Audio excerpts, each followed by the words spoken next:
Lost smartphones and its implication to contact tracing designs. Abstract: a contact tracing system collects, stores, and processes data to identify the contacts and the cases for an infection. All currently deployed contact tracing solutions are built with smartphones. The Bluetooth LE present in smartphone is used in exchanging proximity data. There are solutions where this is complemented by tracking the subject's location using cellular or GPS technologies or both. Every year close to 70 million smartphones are lost globally, and most of them are lost for good. This is a large number and this paper investigates its implication to global contact tracing solution. Keywords: contact tracing, centralized, distributed, SARS-2, trace together, exposure notification, Bluetooth LE, lost smartphones. 1. Introduction. A contact tracing system collects, stores, and processes data to identify the contacts and the cases. 1. For an infection. A subject is a case when the subject is having infection-specific symptoms and signs. A subject is a contact if the subject is likely infected but not having any symptoms or signs yet. A contact or a case happens when a subject is in the proximity of an infected person. This event could be physical contact, close contact, or proximity contact for contact tracing purpose. The physical contact includes exchange of bodily fluid. The close contact or simply contact is described by the guidelines released and periodically updated by the Center for Disease Control, CDC, and Prevention, US 2. The current guidelines for SARS-2 close contact is the closeness of less than 6 feet and lasting 15 minutes or more. The proximity contact is described by the CDC guidelines as an extended period in the presence of an infected person. A subject who fits any of these criteria is considered as a contact for recommending isolation. These are guidelines from CDC US. Other countries may follow a different set of guidelines. This paper uses CDC guidelines for comparative analysis. Contact tracing IT initiatives enhance the manual contact tracing by adding agility to tracking and identifying contacts and cases. Contact tracing as an IT application area is getting a lot of traction with 2015 Ebola outbreak 3 and current COVID-19 pandemic. Almost all contact tracing initiatives 4 to 8 are currently built with Bluetooth LE technology 9 present in smartphones. Some initiatives also support wearables 5 as an option. The current solutions are designed differently, and their operations are localized to respective countries. All currently deployed contact tracing solutions are built with smartphones. The Bluetooth LE present in smartphone is used in exchanging proximity data, and in some cases complemented by cellular or GPS technologies or both. The exchanged data is processed when needed or periodically to identify the contacts. Once a contact is found, the contact may be recommended either quarantine or isolation. Every year close to 70 million smartphones are lost globally and most of them are lost for good. This is a large number and this paper investigates its implication to centralized and distributed contact tracing designs when they are extended for global community. The implications are the same for smaller communities. There are 2 approaches to the processing of proximity data. In one approach, the data is uploaded and processed in a centralized server. In the second approach the data is processed in every registered smartphone, thus distributing the processing load. The latter approach may also make use of a centralized server. However, the bulk of the processing is done in the smartphone. There are only a limited number of contact tracing applications at this juncture. Instead of evaluating every one of these applications, 2 better documented solutions, one from centralized design and another one from distributed design are evaluated in this paper. The first one is a centralized design, trace together, that is deployed in Singapore since April of 2020, and the second one is a distributed design, exposure notification, that is jointly proposed by Apple and Google in May 2020. The rest of the paper is divided into 5 sections. Section 2 provides an operational overview of one of the centralized designs, trace together 5. Section 3 provides an operational overview of one of the distributed designs, exposure notification 6 to 8. Sections 4 is the core part of this paper that investigates the implication of smartphone loss on the 2 designs described in sections 2 and 3. This section also presents the implication of temporary interruption to phone connectivity. Section 5 concludes the paper. 2. The 4 operational phases of trace together. The complete operation of contact tracing solution is divided into 4 phases. 4. Proximity data upload and processing, section 2.4. The proximity identifier management includes the generation and distribution of proximity identifier. These 4 operational phases of trace together are described in the rest of this section. The trace together uses an authenticated, encrypted, and rotating proximity identifier. The app user needs to complete a registration procedure with the server at app installation time. This server is administered by the Healthcare Ministry of Singapore Government. 2.1 App/user registration. The registration operation for trace together starts after the user installs the app on user's smartphone. User completes the installation and starts the registration process with the server that is hardwired into the app. The server validates the app and the user, and then adds the phone number to a database that maintains users' participation in contact tracing. The database may also include many other user-related data besides the phone number. These other data items are outside the scope of this paper. The server generates a random, unique 21-byte ID, user ID, and maps this ID to the user's phone number. This mapping is maintained in the database, and it is used later in locating the user when needed. The user ID is the proximity identifier, PID, for Trace Together initiative. In proximity data exchange, a rolling temp ID with encryption and message digest is used. This 84-byte temp ID includes user ID, lifetime of temp ID, and other security parameters as shown in Figure 1. The user ID and lifetime fields are encrypted with a common key, for all the users, maintained at the server. The entire temp ID is protected with a message digest, authentication tag. The user ID offers anonymity. The temp ID built with it is used for transport and proximity data exchange. 2.2 Proximity Identifier Management. The management of temp ID is handled by a functional entity that is different from the one that handles the registration. The temp ID is rotated every 15 minutes. Every registered app gets its new temp ID periodically. The lifetime of temp ID is specified by start and expiry time. The start and expiry time are specified using Unix epoch time 10. A batch of tempids could be sent in a single transfer to handle internet outages. 2.3 Proximity Data Exchange and Logging. Once the registration is done, the app starts exchanging the proximity data with the peer apps, the set of same apps running in other smartphones. The proximity data exchanged includes the temp ID of the transmitting phone and the signal strength at the source. At the receiving side, timestamp and the signal strength, received signal strength indicator, RSSI, are added to proximity data before storing it in log. The computation of distance and proximity duration are outside the scope of this paper. 2.4 Proximity Data Upload and Processing. If one of the subjects is infected, the healthcare authorities with the consent of the subject upload the proximity data, temp ID, RSSI, timestamp, and the signal strength at the source, from the subject's phone log to the server securely. This uploaded data includes the user IDs of all those subjects who had contact with the case in the last 25 days. The data for last 14 days, incubation period of SARS-2, is sufficient for identifying contacts. However, TraceTogether logs data for the remaining 11 days to support other requirements. The user IDs of the contacts need to be mapped to their respective mobile numbers for initiating quarantine or isolation. This mapping is achieved with the mapping table created at the time of registration. The term contact is also defined differently in TraceTogether: close contact, less than about 6 feet, for at least 30 minutes, casual contact, less than about 6 feet, for at least 5 minutes but less than 30 minutes, and transient contact, less than about 6 feet, but less than 5 minutes. 3. The 4 operational phases of exposure notification. The operations of exposure notification are different from that of TraceTogether, still it could be understood with the same 4 phases. 3.1 Registration. The registration operation downloads and installs the app on subject's smartphone. The server simply registers users' participation by storing users' mobile number in a database. This database content is accessed sequentially later for a download operation. No other information about the user is stored in the database. A considerable part of rest of the operations are performed in user's smartphone in the distributed solution. 3.2 Pid Management. When an exposure notification app is installed on a smartphone, it takes runtime permission for the resources in the phone. Once this is done, then a 16-byte random number, TEC, is generated using cryptographic random number generator, CRNG, on the phone. A rotating proximity identifier, RPI, key is derived from TEC using hash key defining function, HKDF. The RPI key and discretized Unix time are then used to derive a rotating proximity identifier, RPI. The RPI is the proximity identifier used in exposure notification. An RPI is generated every 10 minutes. A generated RPI is used for about 15 minutes. This is repeated for 24 hours, and then a new TEC is generated.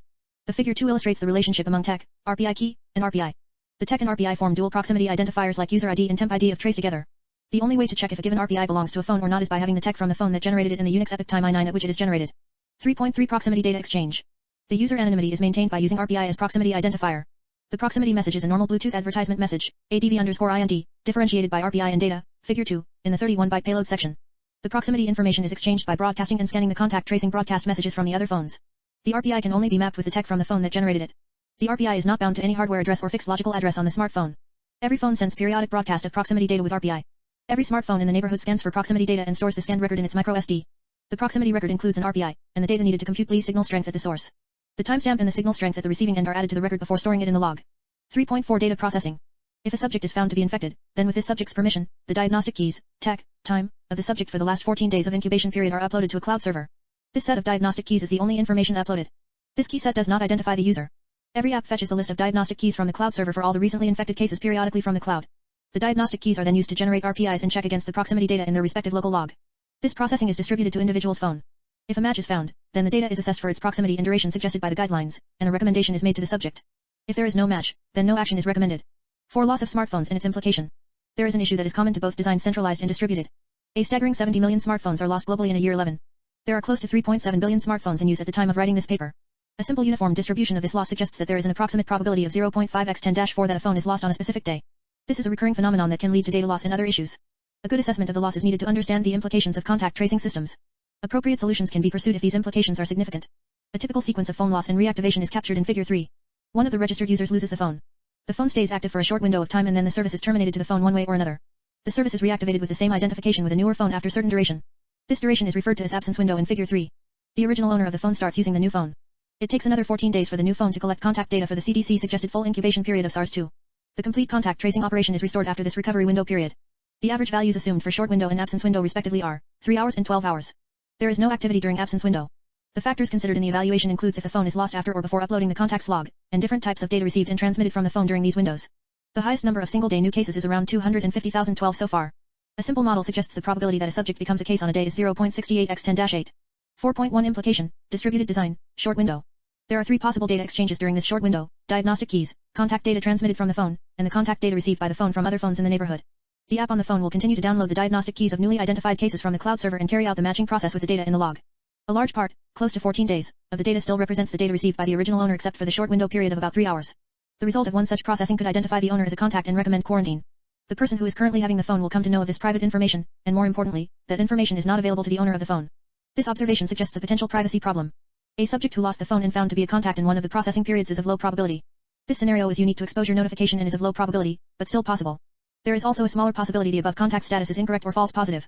The exchanging of proximity data with the other phones will continue during the short window period.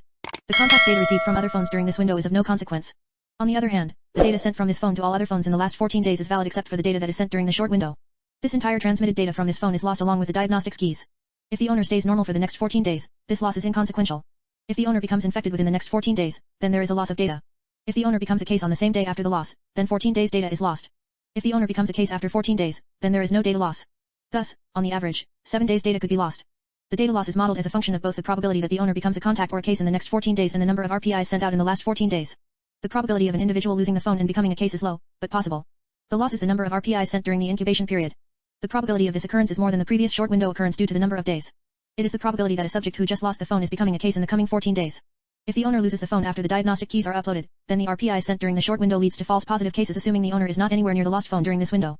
The probability is extremely low for this to happen. 4.2 Implication to distributed design long window. The data transmitted and received during this long window is good. However, there is an issue in processing the diagnostic keys. In exposure notification, the contact tracing status of the owner is almost up to date due to periodic checking carried out using the diagnostic keys of new cases. On the other hand, from the moment the owner reactivates the phone, it takes another 14 days for the owner to get the full data set for processing. In those 14 days, the result of the processing operation with the fetched diagnostic keys is unreliable due to the lost data. This problem is unique to exposure notification. This could be understood by the following illustration. If one of the close friends of the owner becomes a case, every smartphone will be fetching the diagnostic keys of this new case including the owner's new phone. This phone due to incomplete data may not evaluate the status of the owner correctly. A negative status, no contact, is not reliable, though the positive status is fine. This suggests, the registered subject does not get full contact tracing coverage for 14 days even though there is a phone. A simple model to quantify this, no coverage for 70 million x 14 out of 3.7 billion x 365 days for a global solution. This is equal to coverage loss of 0.0725%. That is, 725 person days of coverage is lost on a million person days of coverage. In other words, 70 million subjects will not have 14 days of contact tracing coverage in a year. This is based on current global statistics of phone loss and the number of smartphones in use. This is unique to exposure notification design due to device affinity 13. Only the lost phone could have validated the diagnostic keys correctly. This is device affinity issue. The coverage loss is a function of the incubation period and yearly loss of smartphones. Longer the incubation period for a virus, the larger the coverage loss. 4.3 Implication to centralized design short window. In the centralized design, the contact data in the phone is safe. It can only be decrypted at the server. Thus, there is no privacy issues. The contact data that is received earlier and the data received after the loss, nearly 14 days valid data, are lost for processing. If the owner is not infected for the next 14 days, then this data loss is inconsequential. If the owner is infected, then this data loss is significant.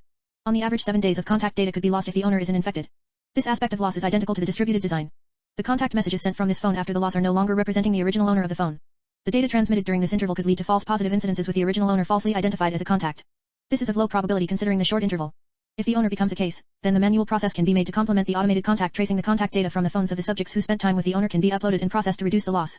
This kind of semi-manual processing is not possible in distributed design due to the device affinity. When the device is lost, the diagnostic keys are lost with the phone.